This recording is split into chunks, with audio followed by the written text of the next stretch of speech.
Everyone, a very warm welcome to KGS UGC channel. मैं पूजा शर्मा आपकी UGC net mentor आपका स्वागत करती हूँ ऑन दिस प्लेटफॉर्म।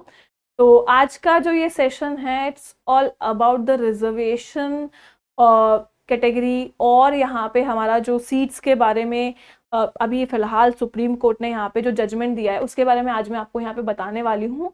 जजमेंट बताने से पहले मैं आपको यहाँ पर एक स्टोरी सुनाऊंगी और उस स्टोरी के बेसिस पे आपको यहाँ पर समझाऊंगी कि एक्चुअली सुप्रीम कोर्ट ने आपको जो जजमेंट दिया है उसका रीजन क्या है। देखिए, यहाँ पे एग्जाम हुआ एक एसएससी जीडी का, जहाँ पर एक कैंडिडेट ने एग्जाम दिया जो कि एक रिजर्व कैटेगरी से बिलोंग करते, यानी कि आपका एससी एसटी ओबीसी कैटेगरी से बिलोंग करते। उन्होंने अपना रिजल्ट चेक किया, उनका रिजल्ट आया, उनके जो मार्क्स आए वो आपके अनरिजर्व कैटेगरी के स्टूडेंट से ज़्यादा है। यानी कि अगर मैं कहूँ कि आपके जो अनरिजर्व कैटेगरी है उसका कट ऑफ अगर 90 था, तो आप जो आपके रिजर्व कैटेगरी के जो स्टूडेंट थे उनका कट ऑफ 92 आया, यानी कि उनके मार्क्स 92 आए। तो उन्होंने यहाँ पर उनको लगा कि दैट वो जो है अनरिजर्व की सीट जो है वो यहाँ पे ले सकते हैं, यानी कि डिजर्व करते हैं। उनको लगा कि अगर उनके कट ऑफ ज्यादा हैं तो वो क्यों ना जनरल कैटेगरी की जो सीट है वो यहाँ पर डिजर्व करते हैं। तो उन्होंने हाई कोर्ट में जो है केस किया इसके ऊपर। उन्होंने वहां कहा कि भाई उनके मार्क्स जो हैं वो किसी जनरल कैटेगरी के स्टूडेंट से ज्यादा आए हैं, तो उनको उसके लिए सीट मिलनी चाहिए। तो हाई कोर्ट ने वहां पे डिसीजन दिया कि हाँ ठीक है, अगर किसी भी स्टूडेंट के जो कि रिजर्व्ड कैटेगरी से है, अगर उनके मार्क्स जनरल कैटेगरी के स्टूडेंट से ज्यादा आते हैं तो उनको वो सीट मिलेगी, यानी कि जनरल कैटेगरी की सीट मिलेगी। ये चीज हाई कोर्ट ने डिसाइड की थी।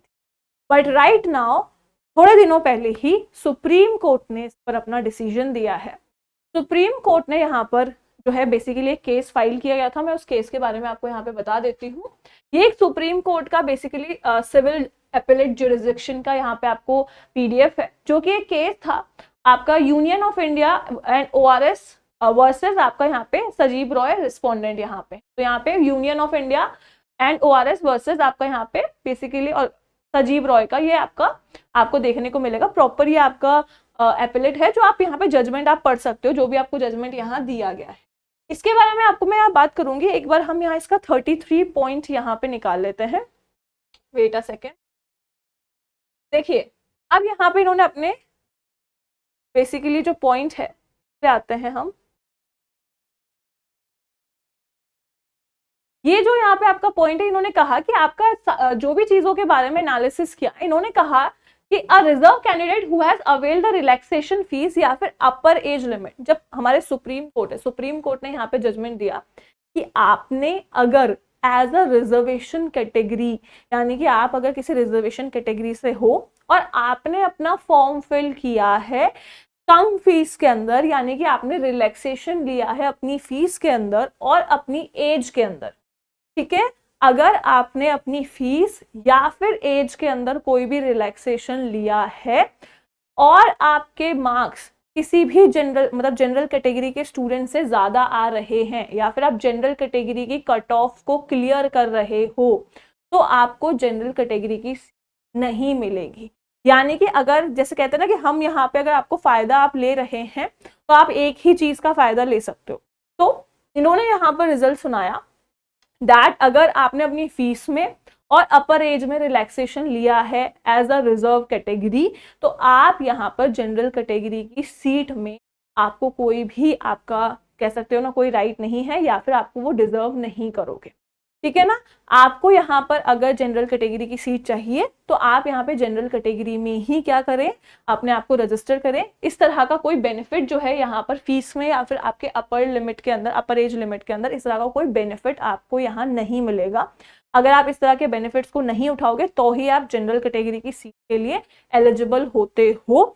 अदरवाइज अगर आपने बेनिफिट यहाँ पे लिया है, जैसा मैंने आपको केस सुनाया कि एसएससी जीडी के स्टूडेंट ने यहाँ पर केस फाइल किया था, अब उन्होंने वहां पर अगर कोई भी रिलैक्सेशन लिया है, क्योंकि ऑब्वियस है आप यहाँ पे अगर रिजर्व कैटेगरी से हो तो आपने अपना फीस रिलैक्सेशन लिया होगा या फिर एज रिलैक्सेशन लिया होगा, जो कि आपको 5 years का रिलैक्सेशन मिलता है।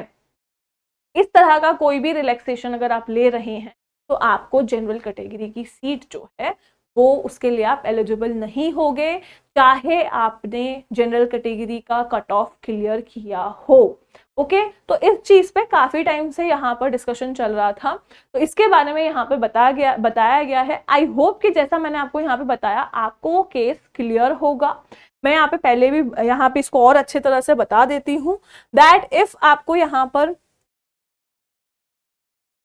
अगर हम बात कर रहे हैं आपकी कट ऑफ, मान लीजिए जनरल कैटेगरी की कट ऑफ इफ 93 मार्क्स है और एज अ रिजर्व कैटेगरी आप किसी भी रिजर्व कैटेगरी से हैं और आपने कट ऑफ अगर 95 ले आए हैं तो आप यहाँ पे एलिजिबल नहीं होंगे अगर आपने कोई भी रिजर्वेशन का बेनिफिट पिक किया है, या फिर एज का हो चाहे या फीस का हो।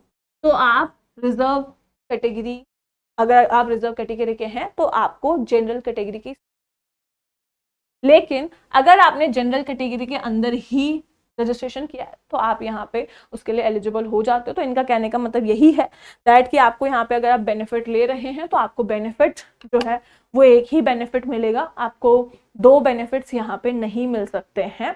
तो आप या तो आप अपना एज रिलैक्सेशन ले लीजिए, या फिर आपका जो है अगर आपको लगता है आगे जाके आप अच्छे कट ऑफ लेके आ सकते हो तो जनरल कैटेगरी की आप सीट पे अपना फाइल कर सकते हैं। ठीक है, आई होप कि मैंने आपको यहाँ पे जो ये सुप्रीम कोर्ट का जो डिसीजन आया है इसकी एक अच्छे से क्लैरिटी दी होगी। अगर आपको इसमें और भी कोई डाउट आता है तो आप मुझे कमेंट सेक्शन में बता सकते हो। इफ अगर आप अपनी तैयारी कर रहे हो, देखो यहाँ पे यूपीपीएससी के अंदर भी यही क्लॉज यहाँ पे दिया गया था, तो आपको यहाँ पर इन सब चीज़ों की क्लैरिटी आई होप कि यहाँ पे मिल जाएगी कि बाकी जितने एग्जाम्स में ऐसा कुछ भी होता है जैसे एसएससी जीडी हो गया, तो इन सब एग्जाम्स में अगर इस तरह का क्राइटेरिया कहीं भी था तो वो अब सुप्रीम कोर्ट द्वारा जो है क्लियर कर दिया गया कि ऐसा कुछ भी नहीं होगा। अब आप यहाँ पे सिंपली आपको अगर जनरल कैटेगरी की सीट चाहिए तो आपको उसके लिए रजिस्टर करना पड़ेगा, उसके लिए फॉर्म फिल करना पड़ेगा। आप यहाँ पे अपना नॉर्मली जो है अनरिजर्व, अगर आप रिजर्व कैटेगरी का यहाँ पे फायदा ले रहे हैं तो आप फिर जनरल कैटेगरी की सीट के लिए एलिजिबल नहीं हो।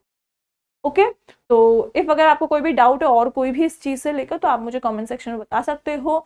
बाकी यहाँ पर हम मिलते हैं फिर नेक्स्ट सेशन में किसी और टॉपिक के साथ में, किसी और न्यूज के साथ में। Till then thank you so much, take care, good bye all of you.